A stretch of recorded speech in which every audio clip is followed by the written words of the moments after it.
In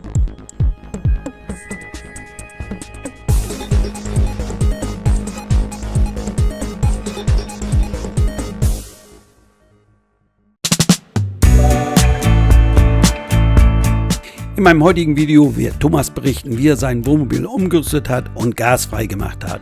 Dann gibt es noch Informationen zu Elektrogeräten, die man beim Camping nutzen kann. Herzlich willkommen zu diesem Video.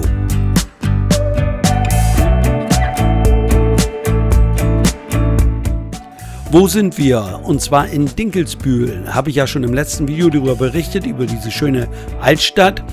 Wo liegt hier Dinkelsbühl? Und zwar südwestlich von Nürnberg. Hier in Dinkelsbühl haben wir Sigrid und Thomas kennengelernt. Die beiden fahren auch Wohnmobil und leiten unter anderem ein Unternehmen, ein mittelständisches Unternehmen hier in Dinkelsbühl. Es handelt sich um die Firma Rommelsbacher. Sie stellt Küchengeräte her und da gibt es auch Produkte speziell für die Camper. Wir werden später im Video noch einige Produkte speziell für Camper zeigen und es gibt noch so einen kleinen Erfahrungsbericht von mir zu einer Induktionsplatte von diesem Hersteller. Jetzt geht's aber erstmal los mit Thomas, der wird uns jetzt erzählen, wie er sein Wohnmobil gasfrei gemacht hat. So, wir stehen hier vor dem Unternehmen Rommelsbacher und das ist einer der Geschäftsführer, denke ich mal, sage ich mal so. Geschäftsführer, Ehemann. Ehemann, okay, auch in Ordnung, das ist der Thomas. Und Thomas ist selber Wohnmobilist, hat ein Wohnmobil, das erklärt er uns gleich selber, will ich jetzt nicht sagen. Thomas, erzähl, was habt ihr da für ein Wohnmobil? Ja, Camper bin ich quasi von Geburt an. Ja. Meine Eltern sind schon mit uns Zelten gegangen und mit meiner Frau sind wir dann aufs Wohnmobil gekommen. 2020 war der Anfang, Ja. direkt mit einem ganz großen 7,5 Tonner. Oh, Und jetzt haben wir uns aber bewusst verkleinert vor knapp 2 Jahren, weil wir auch spontan über kurze Strecken fahren wollten. Und Ja. wollten da auch frei sein in der Zuladung und frei sein aber auch, dass wir möglichst autark stehen können. ja. Was ist das jetzt für ein Fahrzeug, was ihr jetzt habt? Ist auch wieder ein Niesmann und Bischof geworden. Ja, Der Ice Move, Ice-Move ist das Modell, ja. das ist das Modell, genau. Ja. Das ist ein 7.3, also der mit dem doppel-französischen Bett, Ah, nicht mit Einzelbetten. mhm. Und deswegen ist er auch 7,30 Meter lang. Ah ja, Die das- Elektro-Version von den beiden, aber immer noch sehr kompakt. Ja. Jetzt hattet ihr einen, ja, ich will sagen, besonderen Wunsch. Und zwar wolltet ihr ganz ohne Gas ein Mobil. Und das habt ihr umgesetzt. Genau, wir haben das nicht alleine umgebaut, sondern wir haben das Glück, dass wir in der Nachbarstraße die Firma Mika haben. Das ist ein sehr renommierter Wohnmobilumbauer, macht viel mit Autarkie.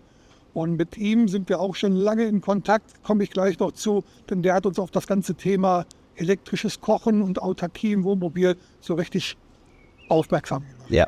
Jetzt wollen wir kurz über euer Unternehmen sprechen. Und zwar, ihr stellt was her, vielleicht in kurzen Sätzen. Ja. Die Firma Rommelsbacher ist gegründet worden 1928, also vor fast 100 Jahren, vom Diplom-Ingenieur Gustav Rommelsbacher, der damals auch nach dem Krieg hier in Dinkelsbühl sesshaft wurde und hier auch seine Produktion gegründet hat. Damals mit allem, was man nach dem Krieg brauchte. Jede Art von Haushaltsgeräten. Unsere Kernkompetenz liegt aber im elektrischen Kochen. Ja. Und dieser Erfinder auch von der freistehenden Kochplatte, die liegt hier begründet. Kleine Reisekochplatte, zeige ich nachher vielleicht noch kurz. Und die haben wir hier in Dinkelsbühl. Wir produzieren aber auch andere Sachen wie Raclettes, wie Mixer, wie Grills, alles was man so in der Küche und in seinem Garten und in der Freizeit braucht. Ihr habt unter anderem ein Angebot für Camper, wo spezielle Geräte, die man im Camping nutzen kann, bietet ihr an. Und dazu gehört auch Induktionsplatte. Und das wirst du uns gleich zeigen. Ich glaube, ihr habt so eine verbaut in eurem Wohnmobil. Ja, selbstverständlich haben wir unsere eigene Induktionskochplatte verbaut, Ja. die auch ganz speziell für Camping und für Camper entwickelt wurde. Denn wir haben ja nur ein begrenztes Stromangebot. Ja. Sei es, dass wir auf dem Campingplatz stehen. Ja. Nicht überall habe ich 16 Ampere, das sind die wenigsten Plätze. Ja. Und in meinem Mobil, da muss ich schon ordentlich aufgerüstet haben, damit ich da 3000 Watt Wechselrichter habe. Ja. Aber wir wollten es auch möglich machen, mit 1400, 1500 Watt Wechselrichtern mit einer Doppelkochplatte kochen zu können. Ja. Egal ob freistehend oder ob fest eingelegt. Was für Gründe gab es überhaupt, dass ihr gesagt habt, wir wollen ganz auf Gas verzichten? Das waren bei diesem Modell zum einen die Gewichtsherausforderung. Ja. Das Fahrzeug wird mit 3,5 Tonnen verkauft. Wir haben uns schon für die große Variante entschieden, da waren wir schon drüber. Ja. Aber auch 4,5 Tonnen hört sich viel an, aber du weißt auch, dass es schneller reicht. Ja. Und wenn man noch eine Frau hat, die auch gerne was einpackt auf die Reise, da muss man schon schauen. Ja. Und wir haben uns überlegt, okay, was wollen wir? Wir wollen möglichst wenig Gewicht mit uns haben, wir wollen möglichst viel Freiheit haben. Ja. Und das können wir erreichen, indem wir Gas rausnehmen, Wasser mitnehmen, was wir brauchen. Wir haben auch eine wasserlose Toilette einbauen lassen und haben die Heizung von Gas auch auf Diesel umstellen lassen, weil Diesel hast du sowieso immer dabei. Ja. Und das ist einfach zu tanken, gerade wenn man in die nordischen Länder fährt. Das ist so mein großer Traum, die Nordtour mal zu machen. Da ist das auch ein bisschen einfacher, als wie mit den ganzen Gasadaptern, Gasflaschen beziehen. Ja. Und das ganze Thema haben wir damit eliminiert. Okay, wunderbar. Gut, dann würde ich gerne mal mit dir ins Mobil gehen und dass wir uns mal ein bisschen angucken, wie das da bei dir aussieht. Und da erzählst du uns dann vielleicht noch ein paar weitere Details zu den Dingen, wie das alles ohne Gas funktioniert. Sehr gerne. Ja, in dem iSmooth hat man nur eine sehr, sehr kleine Küchenzeile, wie man sieht. Hier gibt es noch ein Brett, das liegt normalerweise hier drin, das haben wir jetzt unten. Da kann man ein bisschen mit verlängern, kann das als Abdeckplatte hier drauflegen oder auch diese Glasplatte hier nutzen. Und unter dieser Glasplatte ist normalerweise der Gaskocher. Bei uns ist es jedoch unser eigenes Induktionskochfeld. Aha, das ist da jetzt so eingelassen. Genau, das ist original, die Maße, da ist nichts dran ausgeschnitten oder vergrößert. Man nimmt das Gasfeld raus und Ja. setzt diese Induktionskochplatte rein Ja, und das war es auch schon. ja, okay. Und die kann ich jetzt hier ganz normal einschalten. Die wird dann über den Wandler betrieben. Genau, Weiter erzählen. genau. Jetzt habe ich es hier auch schon eingeschaltet und da sieht man auch, ich habe 2 Kochzonen. Diese beiden Kochzonen kann ich dann hier rüber bedienen. Kann die Temperatur nach Stufen einstellen, wenn ich das will, und die Leistung. Oder ich kann sie auch miteinander verbinden, sodass ich eine große Zone habe. Ah, so, da ist es Das gut. ist auch so Das ist jetzt, sieht man ja auch an einem Schriftzug, das ist jetzt eine von euch hergestellte Induktionsplatte. Was für eine Leistung hat die insgesamt? Also wenn ich diese stationär betreibe, das kann ich auch, dann kann ich die auf 3700 Watt betreiben. Dann muss sie aber fest angeschlossen sein für den Elektriker. Ja, Ansonsten natürlich mit dem Schuko-Stecker, der da dran ist, an jeder haushaltsüblichen Steckdose mit 3500 Watt. Hier haben wir sie begrenzt auf 3000 Watt, weil wir haben einen Wechselrichter eingebaut, einen recht großen mit 3000 Watt. mhm. Das haben wir eingestellt. Und das kann auch jeder individuell konfigurieren.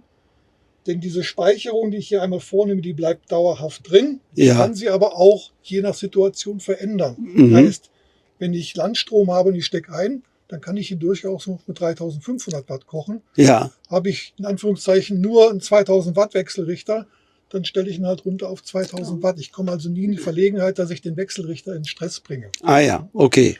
Ja, diese Induktionskochplatte zum Einbau, die gibt es in insgesamt 4 Varianten mittlerweile schon. Also einmal in dem vertikalen Hochkantformat, aber auch in einem für Campervans geeigneten horizontalen Format, ist dann ein bisschen schmaler. Mhm. Und neben dem spiegelnden Glas, das hier auch aus Deutschland kommt, wie alles von diesem Gerät, das ist also komplett made in Germany, Dinkelsbühl, haben wir jetzt auch noch ein mattiertes Glas. Und dieses matte Glas hat die Eigenschaft, dass es schnittfest ist. Ah ja, da Das kann heißt man, also, ich kann das hier in meine Arbeitsoberfläche bündig einbauen, wenn ich das möchte. Und wenn ich es nicht zum Kochen benutze, dann habe ich eine zusätzliche Arbeitsplatte. schön. Ja, okay. Jetzt anderes Thema, und zwar Kühlschrank. Da hast du dann wahrscheinlich einen Kompressorkühlschrank hier drin, der auf Strom läuft. Genau, der war auch schon serienmäßig eingebaut. Ja. Das ist eine Kompressorschublade, das ist relativ neu. Ach so, Hier nur es gibt. ah, das ist der Kühlschrank. Das ist der Kühlschrank, ja. Ah ja, Ganz so. andere Form, auch mit den Boxen, die da drin ist. Ja. Sehr praktisch. Jetzt natürlich leer, weil wir gerade nicht auf Tour sind. Mhm. Und darunter ist dann auch noch ein kleineres Eisfach. Ja. Und du hast was für eine Leistung? Du hast Lithiumbatterie, was hast du da an Leistung? Was du Und, wir haben das ausgerechnet mit dem Michael Scheuermann von Mika. Wir haben 2 270er Batterien drin, also 540 Ampere. Und auf dem Dach sind 5 Solarplatten drauf mit 600 Ja. 80 Watt. Ja, okay.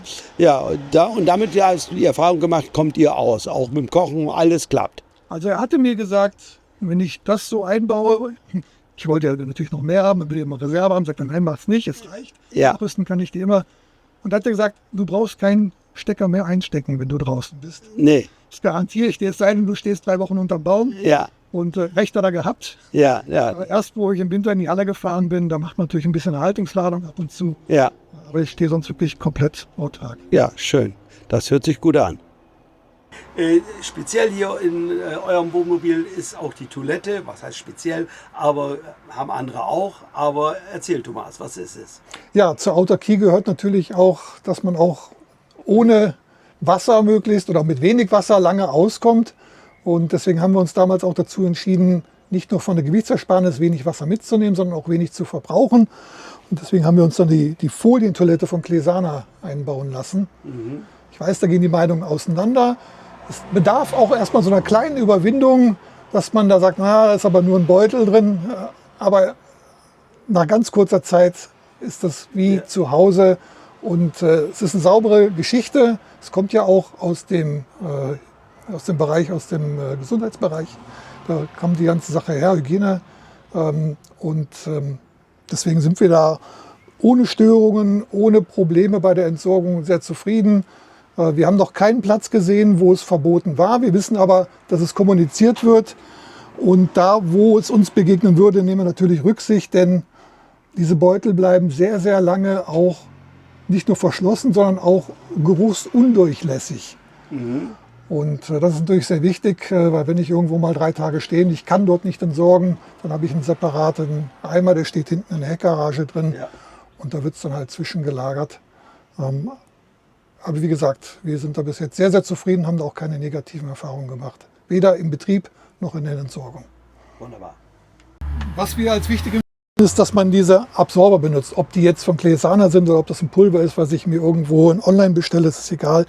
Aber diese Absorber binden halt die Flüssigkeit. Ach so. Und dann habe ich eine ähnliche Funktion, wie es auch eine Kinderwindel hat, die ich ja auch im Restmüll entsorge. Ja. Und dann habe ich auch nicht diese Gefahr von den Geschichten der aufplatzenden Tüten und alles läuft raus. Ja. Deswegen, die haben wir immer mit drin, das ist ja ganz wichtig. Und deswegen sind wir da, glaube ich, auch relativ stressfrei unterwegs. Ja, schön. Jetzt sag uns noch mal kurz was zur Dieselheizung. Was für ein Fabrikat hast du da verbaut hier und funktioniert das? Ja. Also hier verbaut, original war die Gasheizung von Truma. Ja. Das ist eine Luftheizung. Wir hatten vorher eine Wasserheizung. Man sagt immer Komfort, aber wir kommen damit gut zurecht. Es gefällt uns und haben dann einfach genau dieses Element gibt es auch als Dieselheizung auch. Von Truma.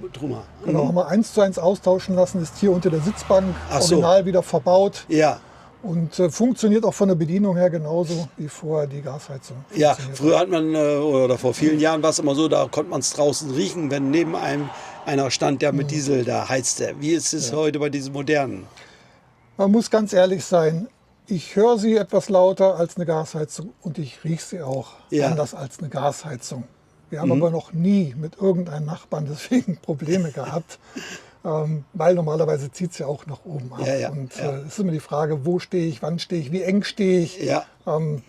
Auch da mag es Einwände geben, die will ich auch nicht von der Hand weisen. Ich kann nur von unserer Erfahrung sprechen. Wir sind da bis jetzt stressfrei unterwegs und haben auch diese Entscheidung nicht bereut. Schön. Dann sag uns mal kurz, wie lange habt ihr das Mobil und habt ihr schon Touren gemacht? Ja.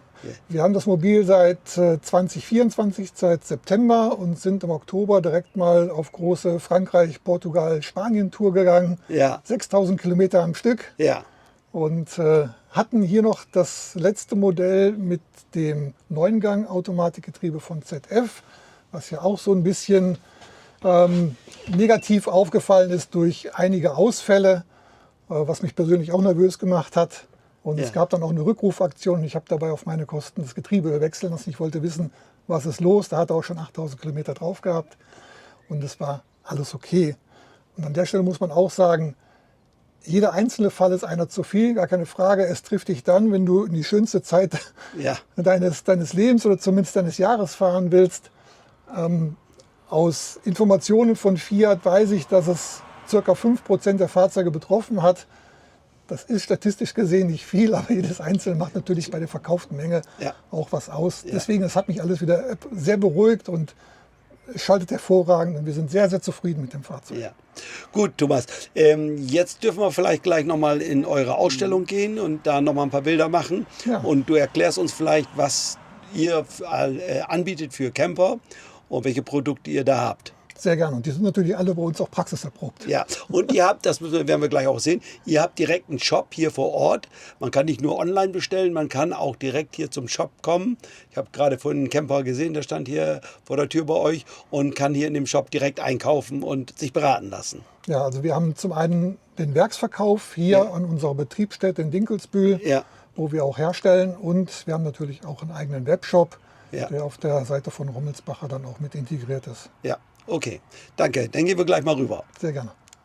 Sigrid und auch Thomas haben einen Rabattcode eingerichtet für euch. Und zwar im Online-Shop. Wenn ihr das Stichwort HARCO25 mit eingebt, beim Gutscheincode erhaltet ihr 25% Nachlass. Und 25% gibt es auch im Werksverkauf, wenn ihr an der Kasse das Stichwort HARCO nennt. Jetzt sind wir im Shop des Werksverkaufs. Hier findet man die Küchengeräte, die Rommelsbacher anbietet, aber es gibt hier auch spezielle Geräte, Küchengeräte für Camping. Wer möchte, erhält hier auch eine Beratung zu den Produkten. Jetzt geht's nochmal weiter mit Thomas. Ja, Thomas hat jetzt einige Produkte hier hingestellt, die Sie hier im Shop im Angebot haben. Nicht nur hier im Shop, sondern auch im Online sind die zu bestellen, diese Sachen. Und Thomas wird uns jetzt so ein paar Sachen oder hier vorstellen und zeigen, was es genau ist. Ja, gerne. Gerade in meinem Mobil hatte ich ja das Hochformat, die vertikale Version von der Induktions-Einbaukochplatte gezeigt. Die ist jetzt hier nur in einem Rahmen drin, damit es ein bisschen besser steht, dass sie ein bisschen besser zeigen kann. Das ist die Quervariante, also die horizontale Variante, auch mit 2 Kochfeldern und auch mit der Leistung einstellbar ab 1500 Watt bis 3000, je nach Wechselrichter. Gibt es aber nicht nur als Einbauversion, sondern auch als einzelne freistehende Variante. Hier ist auch die Leistungsbegrenzung mit drin. Die wähle ich hier einfach über die Taste aus. 4, 6 oder 10 Ampere, maximal 1800 Watt und kann sogar an so einem kleinen Batteriespeicher wie eine Delta EcoFlow oder von Anker oder wer immer sowas produziert, kann die schon betrieben werden. Also quasi hinter einem Solarsonnensegel kann ich auch schon kochen. Das funktioniert. Sehr, sehr oft und auch seit vielen Jahren schon kaufen Camper sehr gerne unsere CTS 2000, so heißt das Modell. Das ist eine Induktionskochplatte freistehend mit integriertem Temperatursensor. Und damit kann ich also von Joghurt bei 40 Grad bis zu Frittieren bei 180 Grad alles drauf machen, temperaturgenau, sous-vide garen oder einfach nach Leistungsstufen kochen. Und wir haben sie auch beschrieben mit Niva kochen einfacher und das sind auch die Rückmeldungen, die wir dafür bekommen. Dann habe ich nochmal eine ganz normale Doppelinduktion mitgebracht, freistehend. Wird auch immer schon mal zusätzlich genommen, ist dann im Vorzelt drin, in der Küche steht es oben drauf. Manche verwenden es sogar zu Hause. Ich habe gerade gehört von einem Vanfahrer, der hat sich sein Gaskochfeld ausbauen lassen, hat nur noch eine Holzplatte drin und sagt, ich hole die raus, wenn ich sie brauche, dann stelle ich sie da drauf und ansonsten habe ich meine Arbeitsfläche, so wie ich sie haben will.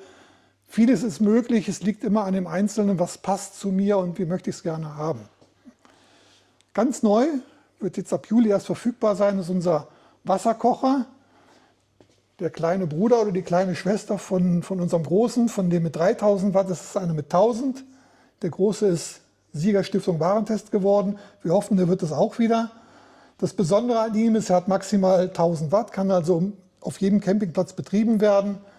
Er ist praktisch zerlegbar oder zusammenklappbar, indem ich den Griff anklappen kann. Der Zentralsockel mit einem Kabel, das ich da reindrehen kann. Und das Ganze kann ich dann auch noch in die Transporttasche tun, die wir dann auch noch mit da reingepackt haben. Also dann ist er auch geschützt gegen Verkratzen, gegen Stöße und extra für Camper gemacht. Ja, wunderbar, Thomas. danke für deine Ausführungen. Ich hoffe, wir konnten die Zuschauer so ein bisschen informieren über eure Produkte. Das ist natürlich ein bisschen Werbung, aber ihr seid ja auch selber Camper. Daher kommt es auch, dass ihr Erfahrung habt mit Produkten und mit diesen Produkten und die dann auch letztendlich produzieren könnt und beziehungsweise dann auch weiterempfehlen könnt. Ja, wer da Fragen und Wünsche hat, darf immer auf uns zukommen, entweder direkt an meine Frau oder mich oder an unsere Kollegen, die manchmal im Thema noch viel besser Bescheid wissen. Und wir sind dafür bekannt, dass wir Lösungen finden bei Rommelsbacher. Ob das Klein- oder Kleinstserien sind, bis hin manchmal zu Einzelwünschen. Man kann nicht alles machen, aber wir sind für alles offen. Davon freuen wir uns auf die Rückmeldung. Thomas, Dankeschön und ja, bis zum nächsten Mal. Sehr gerne, Dankeschön. Wir kochen schon lange auf Induktionsplatten und so haben wir uns eine mitgenommen von der Firma Rommelsbacher und die packen wir jetzt hier gerade aus. Wir haben bisher 2 Induktionsplatten. Eine haben wir im Wohnmobil und eine in der Garage, hinten in der Heckgarage vom Wohnmobil. Und je nachdem, wie die Wetterlage ist oder was gerade gekocht wird, entweder wird draußen gekocht oder innerhalb des Wohnmobils. Mit einer unserer Induktionsplatten waren wir am Anfang ganz zufrieden, weil sie schön flach ist, ließ sich gut in der Küche verstauen und hat auch einwandfrei funktioniert. Aber jetzt, wo sie so ein bisschen älter wird, reißt der Kunststoff an mehreren Stellen und die Regelung funktioniert auch nicht so einwandfrei. Also haben wir uns schon entschieden, eine neue anzuschaffen und so passte das jetzt ganz gut mit dieser Platte von Rommelsbacher. Was bei dieser Platte auch ist, wenn ich darauf koche, dass man immer ein Takten hört vom Wechselrichter. Und zwar wahrscheinlich durch das Ausschalten Ein- und Ausschalten der Induktionsplatte. Das gefiel mir auch nicht so besonders gut und das war bei dieser Platte extrem. Über das Thema habe ich auch mit Thomas gesprochen. Der hat mir dann erklärt, dass es bei seinen Platten so weit wie möglich reduziert wurde, aber ganz zu vermeiden wäre es nicht. Es gibt bei dieser Platte ja viele Einstellmöglichkeiten, gibt ja fest vorgegebene, die man nutzen kann, zum Beispiel fürs Anbraten. Aber man kann natürlich jederzeit eingreifen und die Temperatur so regeln, wie man sie gerne haben möchte. Wir nutzen gerne eine Grillpfanne, gerade bei Fleisch, und brauchen dazu dann keinen Grill aufbauen, sind dann etwas schneller mit der ganzen Geschichte und es funktioniert gut. Also das Ergebnis, meinen wir jedenfalls, ist voll in Ordnung. Wir nutzen ja unseren eigenen Strom. Wir haben 400 Ampere-Stunden Lithium-Batterie und da ist es kein Problem, mal eine halbe Stunde Strom für die Induktionsplatte abzunehmen. Man hört jetzt auch kein lautes Takten mehr vom Wandler. Natürlich, wenn man das Ganze etwas länger betreibt, dann hört man den Lüfter für die Kühlung vom Wandler. Das ist aber ganz normal. Wir braten hier Putenschnitzel gefüllt mit Feta-Käse und dazu gibt es Reste an Gemüse, die wir noch so da hatten. Die kommen dann mit in die Pfanne und das ist eine schnelle Küche und schmeckt uns immer gut sowas. Das war mal wieder ein Video mit unterschiedlichen Informationen, aber vielleicht kann der ein oder andere ja auch noch dazu beitragen, in den Kommentaren vielleicht mal schreiben, was für Erfahrungen er gemacht hat mit einem gasfreien Wohnmobil. Ich sage mal wieder Dankeschön fürs Zuschauen, freue mich über viele Kommentare, natürlich auch über einen Daumen nach oben und es wäre schön, wenn ihr meinen Kanal abonniert. Ansonsten sage ich Bye Bye, bis zum nächsten Mal.